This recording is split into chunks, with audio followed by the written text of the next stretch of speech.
Hi ma'am, ado ma'am hadi aigi nahan koi donation gi tawba khotpa na chingba do aigi comment su hangba yawre ko hangba se je kya tarage na tura kyam keno tawre khotlage kyam pangduino khotoino haiba chumdagi call torpa su ma'am ma hangeba hangakpa se ai ngasi di hadi dakro ngan boida pangre bako mateng se panghalaga sigi video se namakpane ba ado adugi video du su mateng sum hapchara ke video sigi keno marak to ko aduga adugi donation du su utre adu khina ngamjaba do mai do pullaga adigi aigi gp da kapak paduga adigi khoigi lekai se myan pesa ta de bako pesa ta de di khoi chumnagi khara khairu banina lising ani okum manga duni yam ko morom gi do amaduna lising okum khatang sidagi taraga adugi pesa jing do punchalaga nai bako ai khoi angam mateng pangjarapne ai su sampodine haiga karigi pangi inu haibuko ke pangi inu haibidi nuai ta baina bhai de khoi lanchela leibada kaide nu hangpaduda lit kem da leibani haibudo ko man haireba da tarso khoi site angam pangjabane han haibuko harau rauna lhore adigi mi su mateng pangba mayam mi sinau mayam ju la khore da kuchin nama ko aduna ko haidi kuchin baduna phajana gyan ta na wari sabigi kanu su leite haidi am chin manina mi amasu ani pangbagi le sabi mi am pasa mayam chaw chaw na pangba mayam ju yaure bako ado moiduna punchalaga ni ado khoi su yam chaw ina da na khoi su sumai taraga pangba khoi na pai pi am ni khoi na mai chaw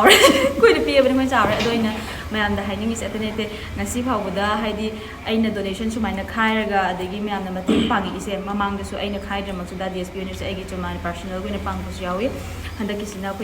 ipwa singsi da mangda pangbira ko dimena aina haidi hanana thagachari ko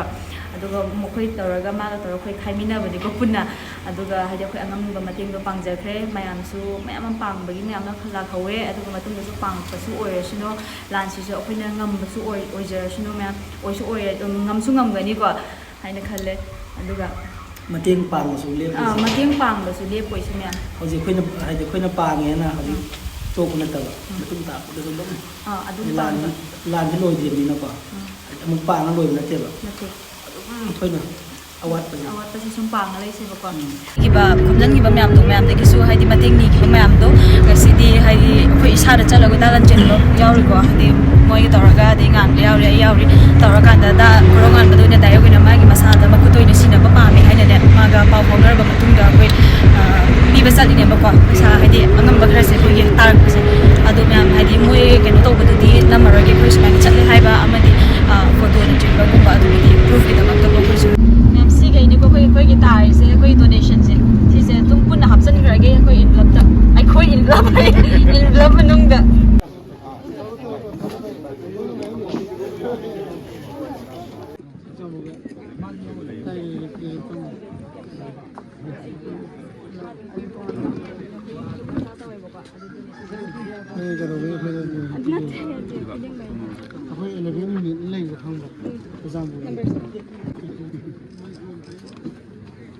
ado ma'am ai kenom haijaram ge kawe ai donation singa side lo ni pi khram ni ne sidagi di ai gp da kaino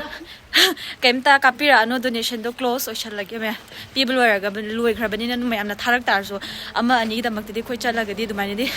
yang khicha ma gi di pharak tai da na ko aduna donation close ho jai me